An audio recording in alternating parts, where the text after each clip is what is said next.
What's going on, everybody? Welcome back to your new favorite YouTube channel with your boy Casey Clutch. Today we're going to be reviewing and talking about the high anticipated Stranger Things Season 3 or Stranger Things 3.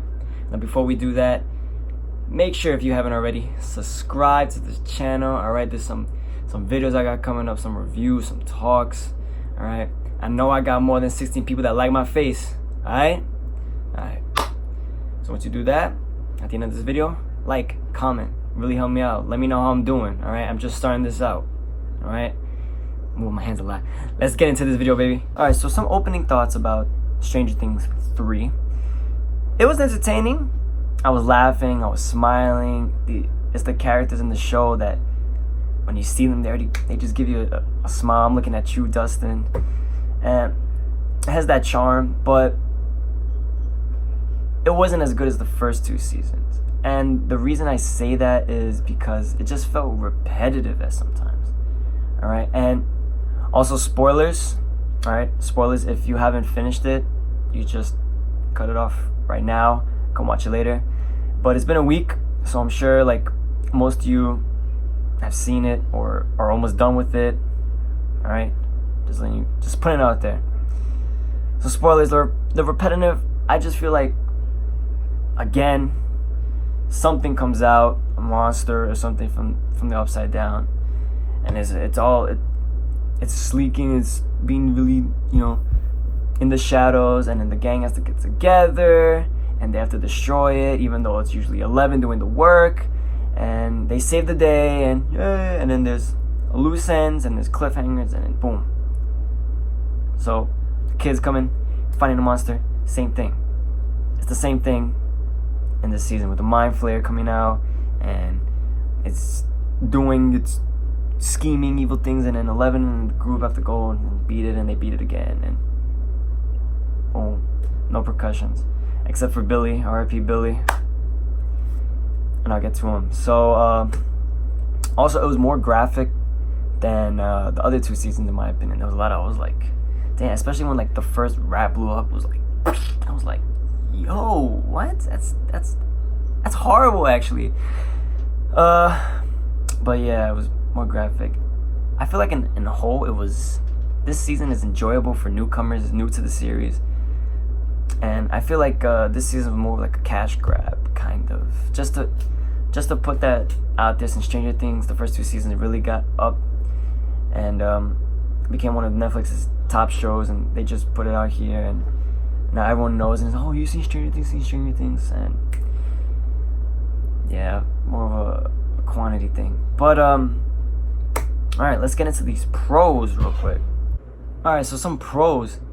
Billy, they did such a good job expanding his character, giving him a little bit more backstory, and so you really caring about him instead of just just how hot he was or whatever y'all saying. But Billy was a great character in this. They gave him a bigger role instead of just being like that big bully character, and showing like his troubled past and him really redeeming himself at the end, kind of saving 11 and giving Hopper and Joyce more time for the machine. Another pro with the characters was the Scoops Troops with Robin, Steve, Dustin, and Luke's sister. I forgot her name.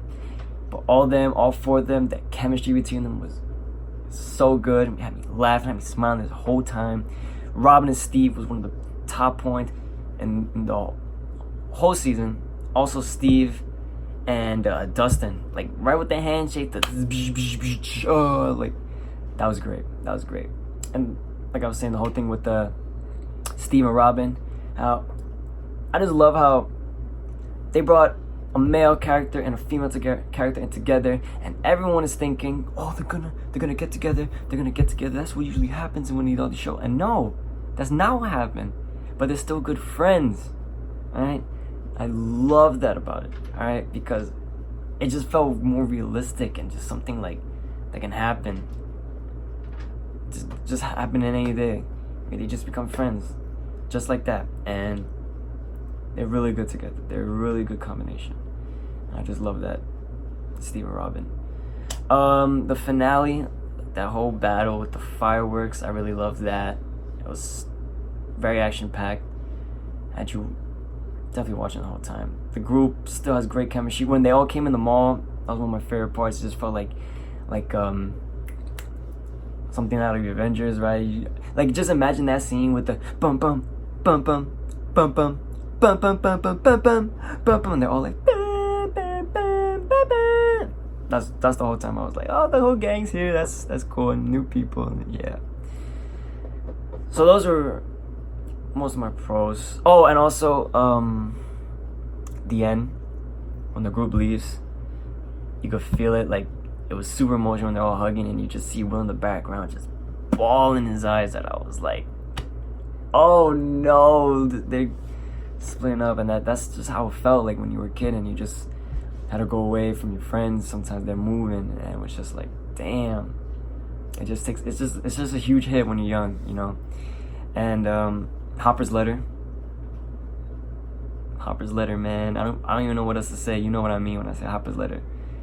That was emotional, because it was just like Hopper's daughter, not a real daughter, but daughter figure. And since he lost his daughter before, and he just wanted the best for her, you know what I mean? But yeah, those are my pros, which goes to my cons right now. How it was just a meh season to me. Like, it was okay, it was entertaining, don't get me wrong, but I just feel like it didn't bring anything new to the table, or it just didn't leave me of course it had me wanting more, but it just didn't really want me to bring in oh, where's the next season right now? I need it right now. Like when season 1 ended and Will's in the bathroom and just you sees the upside down and everything, I was like, what? I thought it was over. And season 2, when it also flips over, and then the mind flayer just standing over the house, I was like, yo, it's not over. And this one was just I mean, the end was, I'll get to that later, but I mean, I don't know, I didn't walk away from this feeling oh, you remember this part? It was crazy. This part, it was just season. It was fun, and it just happened. That's it. Everything happened. The monster came up, they defeated it, and boom, that was it. Just felt I don't know, nothing new. Same old Stranger Things, you know what I mean? And that's why I didn't really, it just felt repetitive. The whole Russian storyline, I wasn't such a big fan of. I don't know, this season kind of felt a little cartoony, you know, with the Russian underground, and they're this whole base, and they've been plotting, and I don't know, it just felt like a cartoon, you know, when cartoons are running and then they have this big movie on a Saturday, it's a premiere. That's what it felt like a cartoon movie. I don't know, that's what I thought. What else I got here? Oh yeah, how did Scoop Troop get through the Russian lab? I mean, it was just really that long corridor. Nobody came down that corridor for no reason, not even just by seriously, and they just moved right into the comms. And listen, I don't know. It was just, and then just small stuff throughout the season when they would go to a door, it was just open. That woman's house, it was just open. When Jonathan and Nancy went in, and there was another time when they opened the door and it was open. I was like, are doors not locked in the 80s or whatever? But then the one time it is locked, Eleven's there to break it open. Oh, obviously, because Eleven's there, that's why it's locked, for she could do something, you know. Just, another thing was when Jonathan ditched the rat, when he was looking at the rat and it's just over, it's and then he's like, there's something wrong with the rat, and Nancy's like, no, come, and he just leaves. And alright, fine, he left, but he never came back. He never came back to see that it wasn't there. Never. That it just blew up blob thing, and he never came back. Seriously. And another thing that really, it's just it was just little things, when they go to the hospital and the receptionist is there, but when Jonathan and Nancy go through, there's no one in the hospital. Nobody's in the hospital. No one. It's pitch black. No one's walking around. Seriously? Was it a day off? Why is the receptionist there? No one told her? Are you serious? I don't know. Just stuff like that, you know. Another thing I didn't like was, one of the pros I liked was Will, how he didn't want like his friends to grow up and move on. He just wanted them to be staying and just keep playing Dungeons and Dragons and just being a kid and just, you know, doing all that kid stuff. And it just felt really relatable. Like, you just want to have the good times just right now. Not right now, forever. Just want to be in the good times. But eventually you're just gonna have to grow up and you're gonna have to move on from things and just meet new people and different relationships with people. And Will just wanted to keep it that one way. And that was really relatable. I felt that. And I really liked that thing about Will. But the thing I did not like about Will was just, he became like a beacon for whenever the Mind Flayer was around. Like, he just, whenever the Mind Flayer was around, it happened like 3 times. That one scene, he's like, he's here. Like, he just became like little beacon, like beep beep beep beep beep, boys here. Like, I don't know, I didn't like that. Max, I just felt like she was kind of there. She was one of my favorite characters from season 2, and she just felt kind of there, you know. Just, I mean, she was comforting 11, right? That was one of her things, but I felt like she was kind of there. And Hopper, that's the one that the big for me. He was downgraded a lot with all the yelling and the arguing. He just feeling annoyed all the time. Like, Hopper, really? Like, he was such a badass in season 1, and in season 2 he was just getting that, like I was before with 11 and her as being like the daughter for her, and then this one he just like the yelling and just, I don't know, he just felt like a cartoon character. I don't know. But the 80s references, like any Stranger Things season, there was a lot. They were cool when they came in, you know, like the Back to the Future, my favorite movie of all time. So, you know, when you're on a game show, what's Kyle's favorite movie? Back to the Future. The cheers, the oohs look like Ninja Turtles, the obvious Terminator vibe.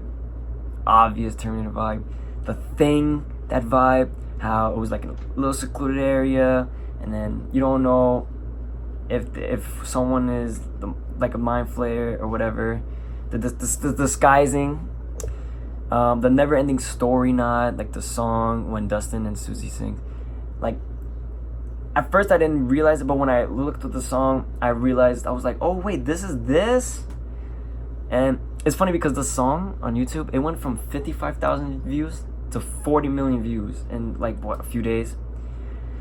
Like, that's crazy. Never-ending story. Alright, so the ending, the whole thing with the not that American, right? When they're in the lab, a lot of people are saying, oh, that could be Hopper. He could have been transported by the laser that was opening the upside down. Maybe. I mean, who else could it be? Like, they're gonna introduce a new character in season 4. I mean, whatever. And then the Demogorgon at the bottom, like, what? How? When? Where did? Cool, I guess. They got Demogorgons in the bottom of their little thingamajig. That's cool. Like, acting as alligators or whatever. But this leads for season 4. When will season 4 take place is the big question. I feel like there's gonna be a big time gap for when something happens. 11 and maybe Will might have to come back. Definitely 11 because she's the powerhouse. Nothing gets done without 11. All right, it's kind of the reason this whole thing started. But will the Mind Flayer come back again as the villain 3 seasons in a row? It's just gonna feel like, I don't know, repetitive. Maybe the real Mind Flayer comes up, but I don't know, because this was just a manifestation. But maybe new villains, maybe not even monsters, maybe just the humans, right? Something happens in the town, or Nancy and John. What's gonna happen to them? Nancy, Jonathan. I was a fan of them, not anymore. I don't know. Mike and 11, what's gonna happen to them? Are they gonna drift apart? Maybe. I mean, 11 was missing the whole time, and then when she came in, and they were all, you know.